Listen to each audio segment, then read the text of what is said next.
Hey, this is Juan with West Texas Strength. Welcome back to the West Texas Strength channel. And today we'll be talking about 3 things that can help you get back your time so you can put your health at the forefront. So one of the biggest issues that we have is not having enough time to take care of ourselves, whether it's be our weight, energy levels, strength, and so on.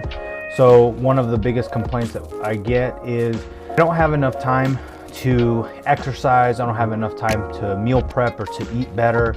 I just don't have enough time. So we'll cover these 3 things that will help give you back some time to help put your health back or help put your health first. So the first thing that I want to talk about is we want to audit our time. So if we don't have enough time, we have to take a step back and see where we're losing our time. So by auditing your time, something like a time capture or other forms of scheduling tools that will help you take a look at your time on an hour per hour basis. So with this exercise, you're gonna have to be very honest with yourself and see what you're actually doing. So are you spending more time on Instagram, YouTube, Facebook, TikTok, all the other things?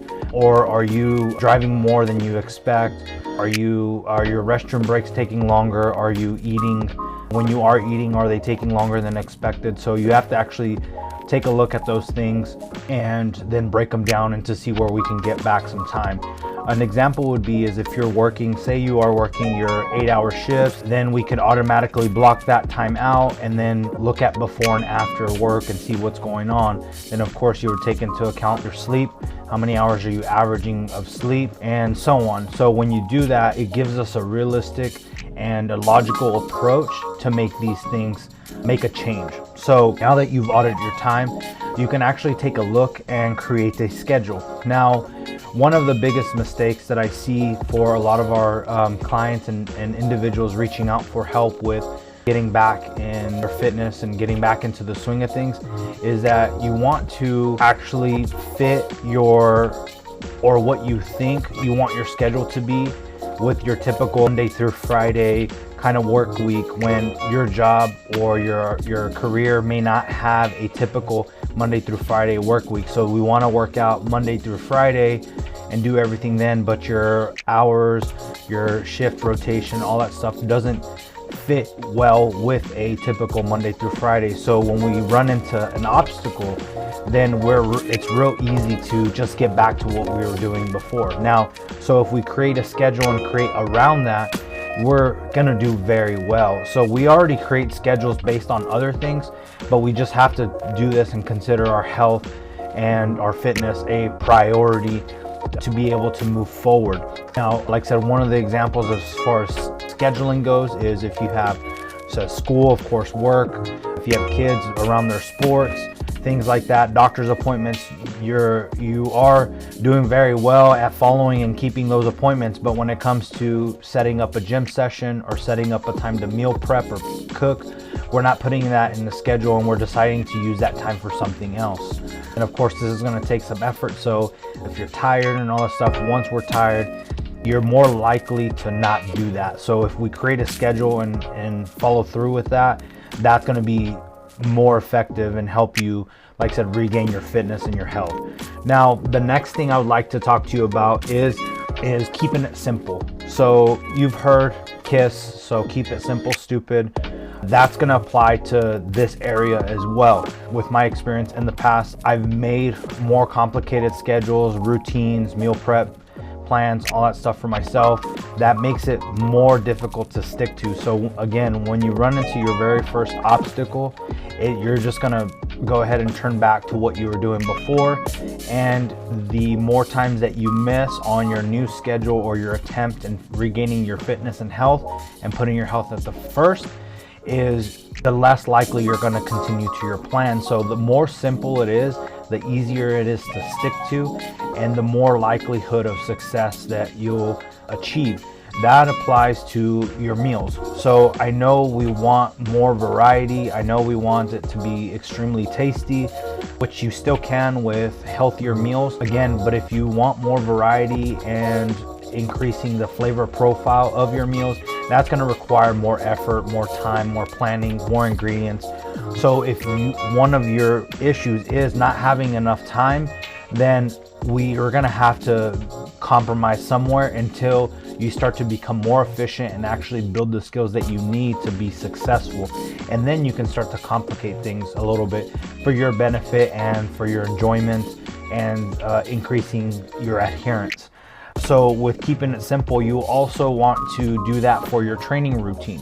We don't need to create a training routine that's going to emulate professional athletes or an influencer or something like that that you've been looking at, and you may have been scrolling through videos and seeing kind of crazy workouts. Again, those are used to help get your attention, which is great. It gets you interested in gaining your fitness and putting your health first. However, simple seems to give you more reward on that. So if you do keep a simple routine, again, your first thought is going to be, well, I'm going to get bored of the routine.